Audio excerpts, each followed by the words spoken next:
Je suis Virginie, la maman de Grégory qui a 10 ans avec le syndrome de Smith-Magenis. Le syndrome de Smith-Magenis, c'est une maladie chromosomique qui arrive accidentellement à la naissance. Donc les parents ne sont pas porteurs de cette anomalie, la plupart. C'est dû à une micro-délétion du chromosome 17.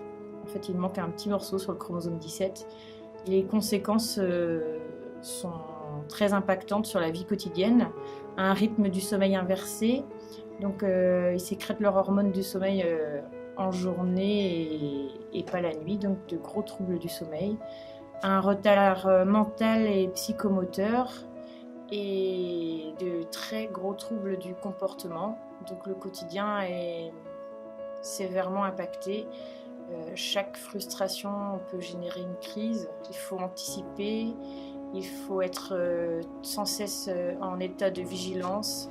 Donc, je suis la maman d'Alexia qui vient d'avoir 9 ans, je m'appelle Stéphanie.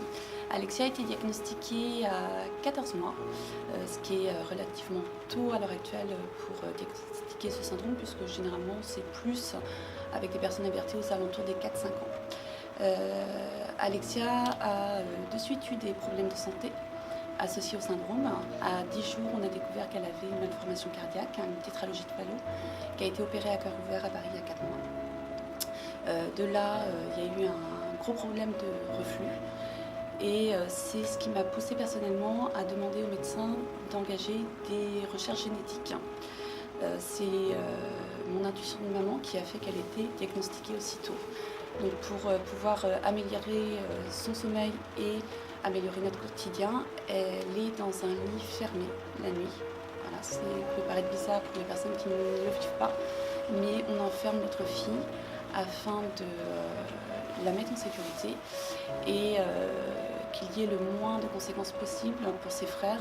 Donc, bonjour, moi c'est Laurie, la maman de Lily, qui vient d'avoir 4 ans, qui a été diagnostiquée Smith-Magenis à la veille de ses 2 ans.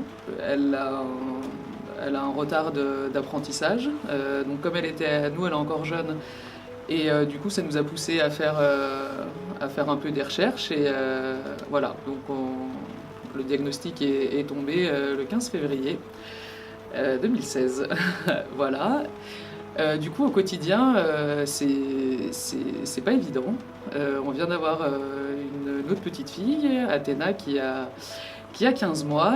Toutes leurs émotions sont un peu démultipliées, donc ils prennent les choses vraiment, vraiment très à cœur, et du coup, avec sa petite sœur, c'est pas évident. C'est très difficile à voir son enfant se faire du mal, et au final, ne rien pouvoir vraiment faire contre ça. Donc bonjour, moi c'est Samia, la maman de Mélia, qui a bientôt 5 ans, diagnostiquée Smith-Magenis à l'âge de 1 an, qui est assez tôt quand même pour un diagnostic.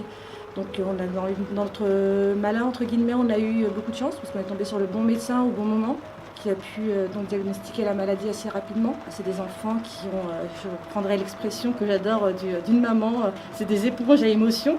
Donc c'est vrai que la moindre petite chose va pouvoir créer des grosses colères. On a du mal à gérer au fur et à mesure, mais on apprend à le faire. Donc, pendant longtemps, on a estimé qu'en fait, le syndrome Smith-Magenis touchait une naissance sur 25 000. Par rapport aux chiffres actuels, ce serait en fait une naissance sur 15 000. Une naissance sur 15 000, par rapport aux cas qui sont identifiés en France aujourd'hui, on sait qu'il y a à peine 10% de personnes, d'enfants, d'adultes, d'adolescents touchés, identifiés et diagnostiqués avec le syndrome Smith-Magenis. Outre les troubles du sommeil, je trouve que l'aspect le plus difficile pour moi dans le syndrome de Smith-Magenis, ce sont les crises. Alors les crises, c'est un vaste mot. Pour moi, les crises de mon enfance, c'est comme un coup de tonnerre. Ça arrive à n'importe quel moment. Ça peut venir d'un son qui n'est pas passé, de trop de bruit, d'une frustration, de l'attente. C'est explosif, soudain. Ça peut être très violent. L'enfant s'automutile et il est difficile de le mettre en sécurité. Donc il y a une grande angoisse derrière cela parce que notre enfant est en mal-être, vraiment un profond mal-être. tout le monde le regarde et il sent ce regard sur lui et ça amplifie le phénomène. Smith Magenis, on va le résumer par quelques mots: comportement, colère, sommeil, langage, trouble du langage.